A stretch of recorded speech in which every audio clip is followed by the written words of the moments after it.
Home with God, Chapter 32. Nearly every person who is dying is not dying for the first time. I've been waiting and waiting, so tell me, before I run out of patience, what is the holy inquiry? At the end of your life, in what we have described as stage 3 of death, you will be asked an extraordinary question.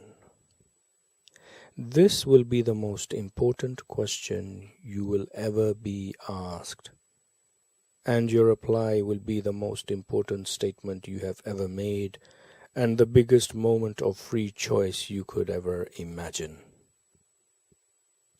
It is so important that all of the angels in heaven will stop to listen to what you are saying. It is so important that all your loved ones will be gathered around to hear. It is so important that God Himself will be present when the question is asked. Indeed, she will be the one doing the asking. What is that question?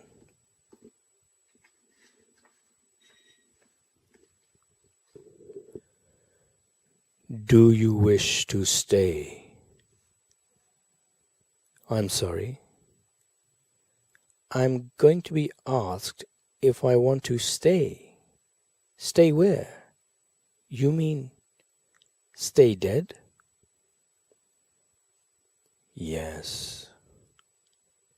In human terms, in your languaging, yes, that will be the question. Do you mean I will have a choice about that? You have a choice about everything. That is the point I have been making since the beginning of our conversation. We are now at the end of a 10-year dialogue and you are still asking the question. Well, I know I have a choice about everything in my life. I just didn't know I had a choice about my death. Are you telling me that if I don't want to stay dead, I don't have to? That's exactly what I'm telling you. That's not possible. That runs counter to everything I've ever heard. I don't understand. We're given a choice at the time of our death to go on or go back. That is right. That is exactly the choice you are given. And so, here is the 16th remembrance. Death is reversible. I feel like I'm on a roller coaster ride here. It's all I can do to just hang on. What are you trying to tell me here? Everyone who dies is able to make a decision as to how they wish to go on living and where. What an interesting way to put it. It's the only way to put it, because that's exactly how it is. Remember, the 7th remembrance is that death does not exist. It does not. When a person does the thing that you call die, that person is always given a choice.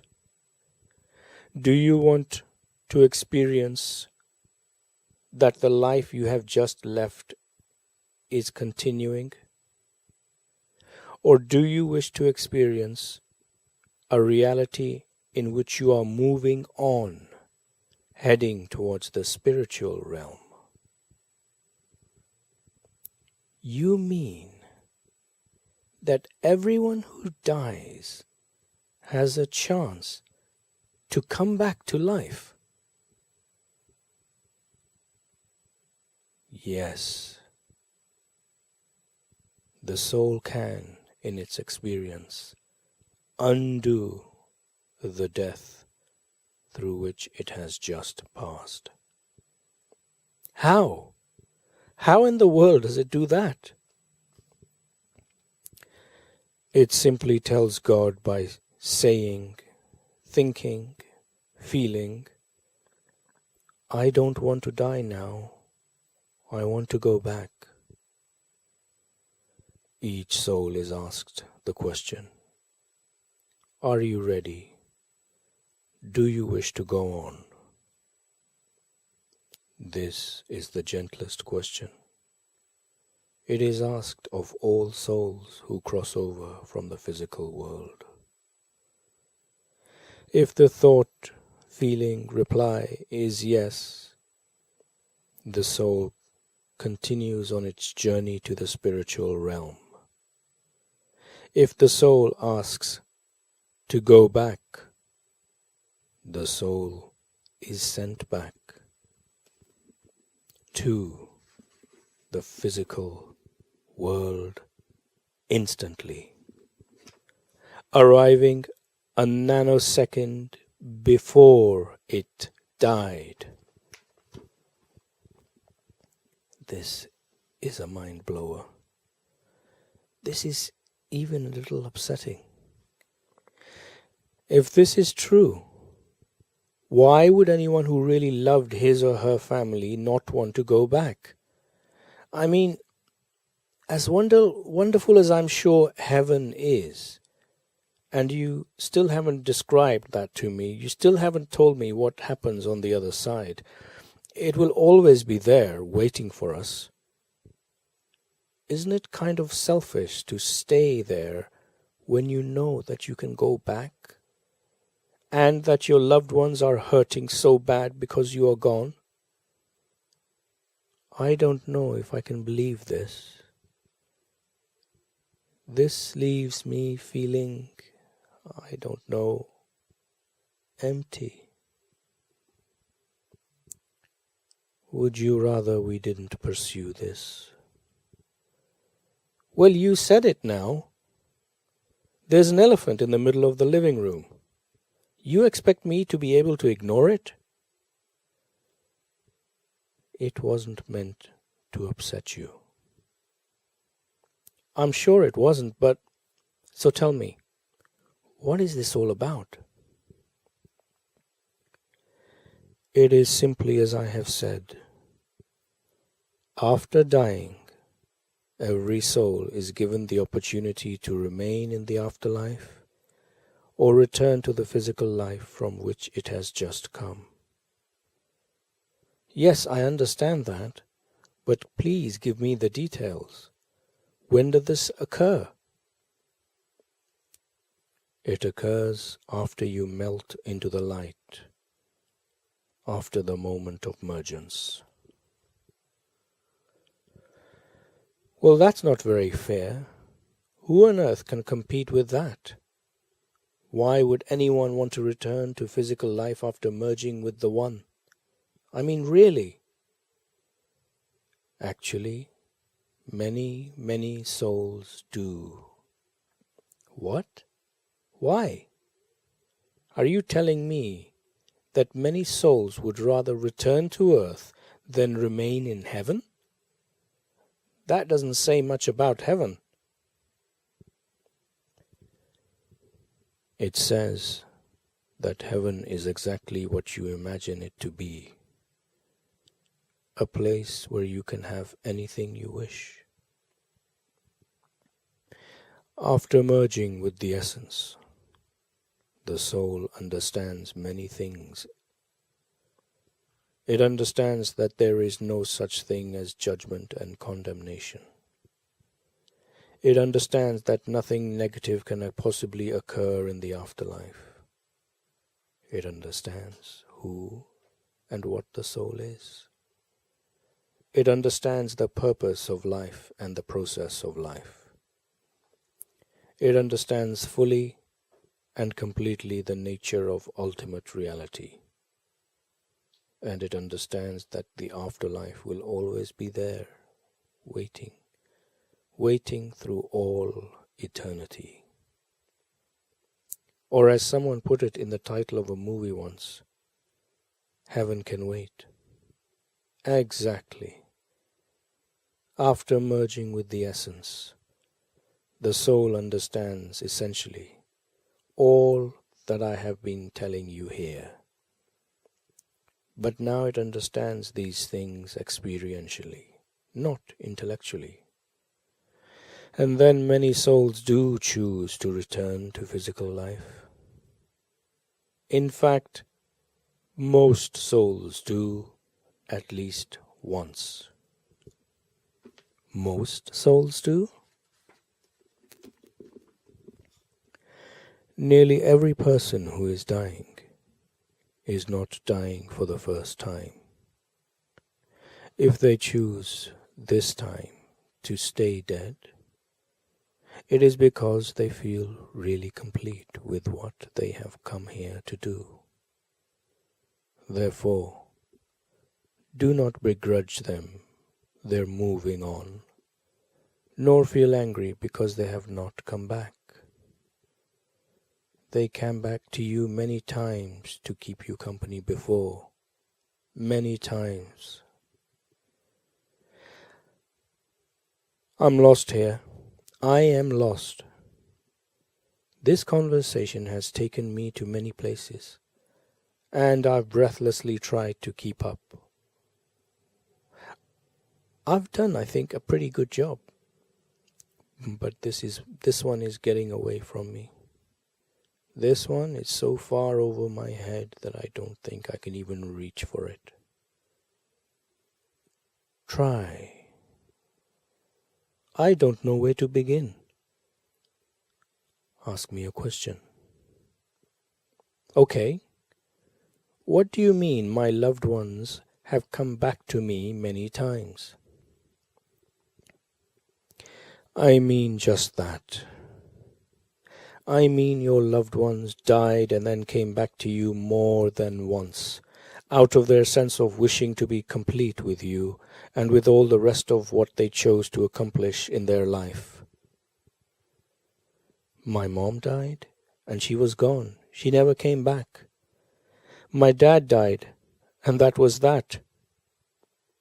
My brother slumped over the wheel of his car while he was driving, for heaven's sake, and my sister-in-law had to reach over and steer the wheel of the car to the side of the road and find a way to get her foot on the brake pedal to stop it.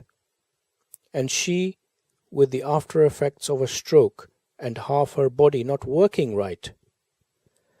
Now I hate to get mundane about this, but if a soul can come back after the moment of its death, if it has that choice, then the least my brother could have done was to get back into his body long enough to maneuver the car over to the side of the road before someone else died.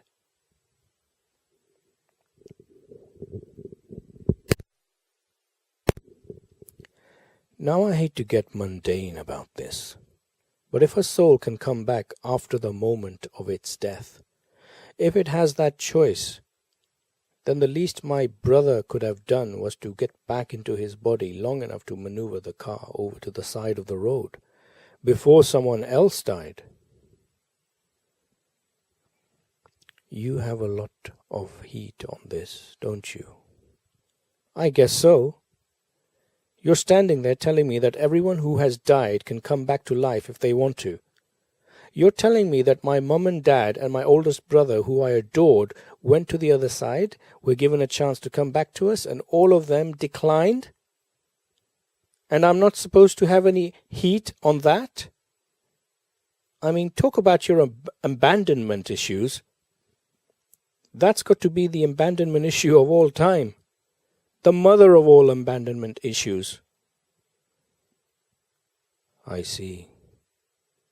So it's about you, not them. What? Someone you love dies, and your concern is about you, not them.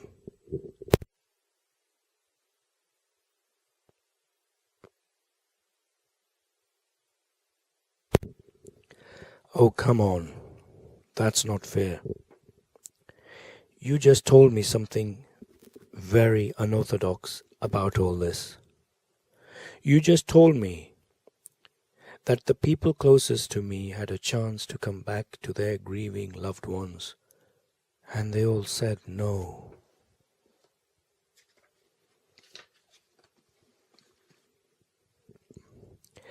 But I also said that they all said yes more than once. When they go and they stay, it's because they are really done this time, really complete. Their final departure was just that. It was their last leave-taking. All the other times, they returned.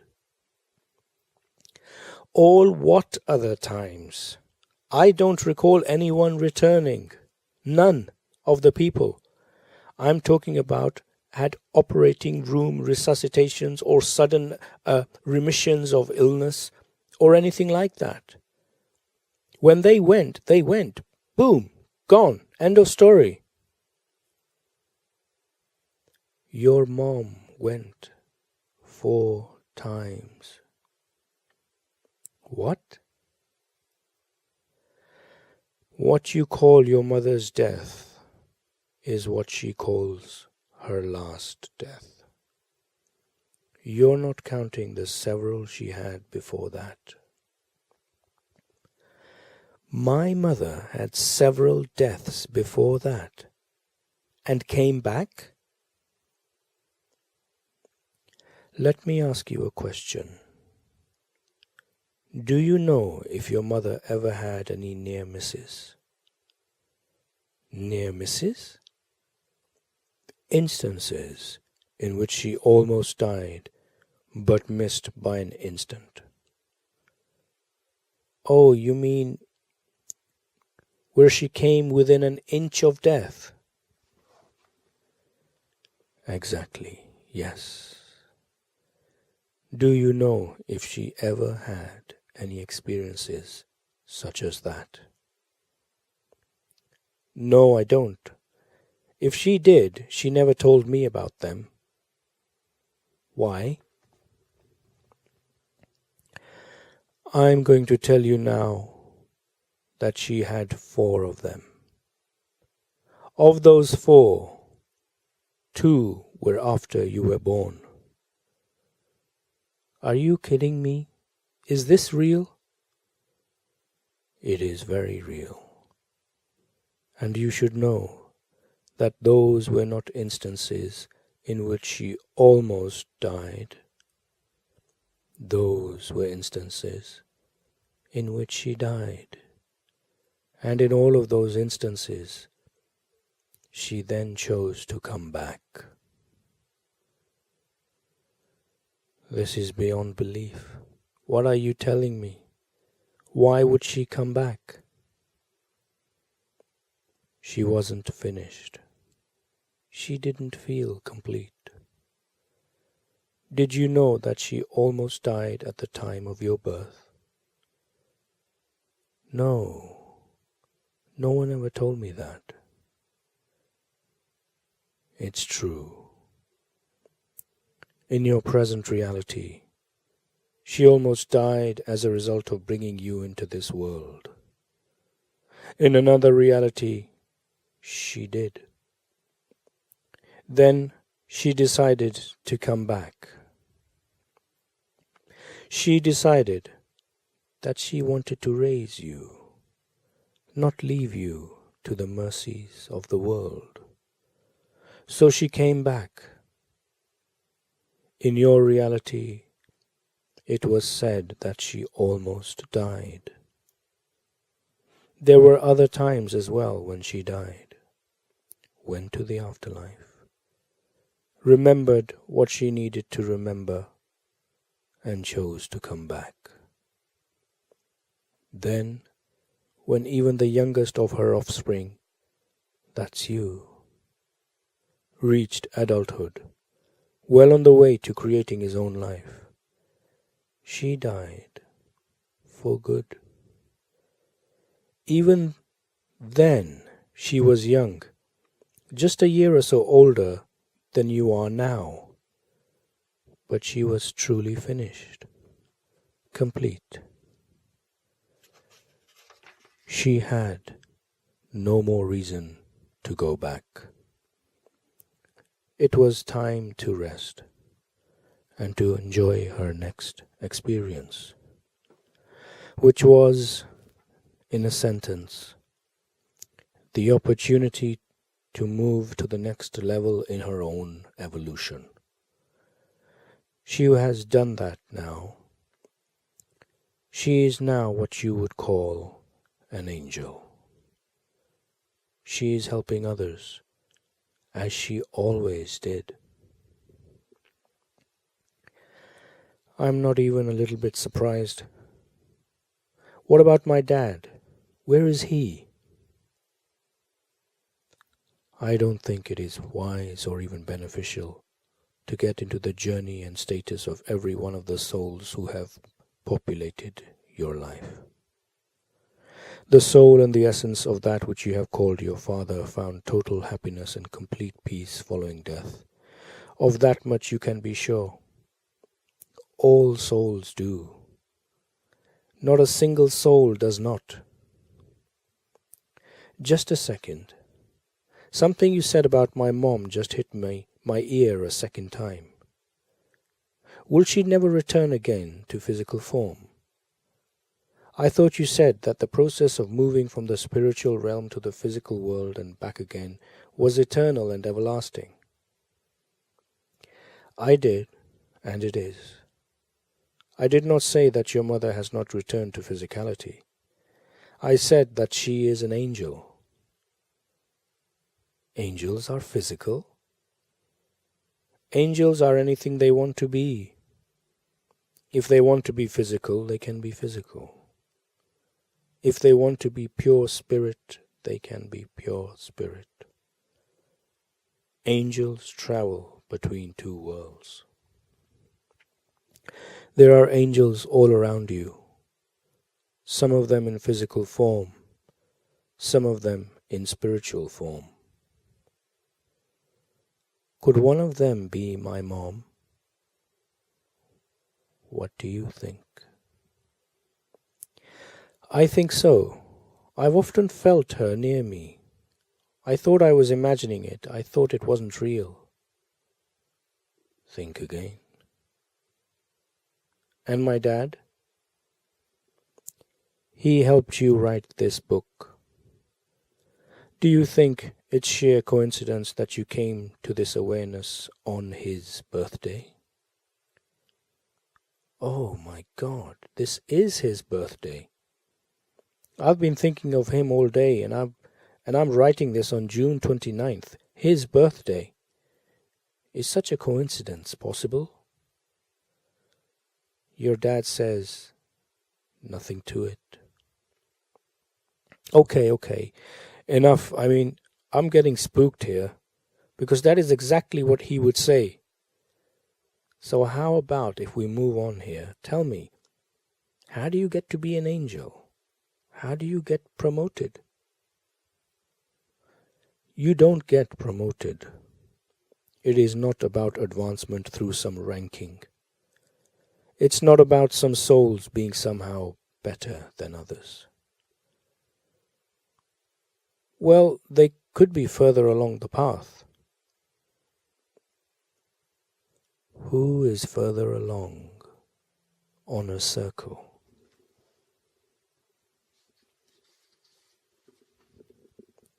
But I thought you said, listen to me. You're moving through an endless cycle. There is no beginning and no end. You are no better and no worse than any other soul on the cycle. The whole cycle is holy, and you simply are where you are. One of the difficulties that humans have created on the earth is that so many hold this idea of better.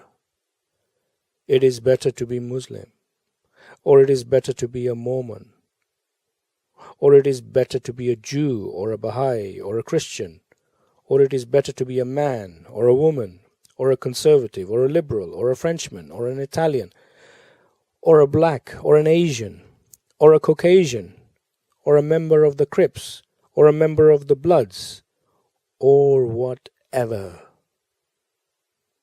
You've got it lined out that one of you is better than another of you, and it simply is not so. But I have a fair question then.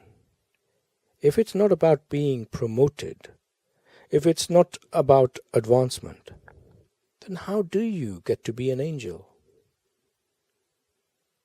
You choose to be an angel. You choose to be? You choose everything. There is nothing that you do not choose. Can angels choose not to be angels anymore? Of course they can, and angels have. You can be an angel for a while, and then not be an angel. Then you can decide to be an angel again. You can go around in cycles. You can go around in loops. You can travel in spirals. You can move in straight lines. You can stay in heaven for eons. You can come right back to earth in the next second. You can have it any way you wish. Do you have any idea who you are? You're trying to tell me here, and I see that I'm resisting it. Thou art God.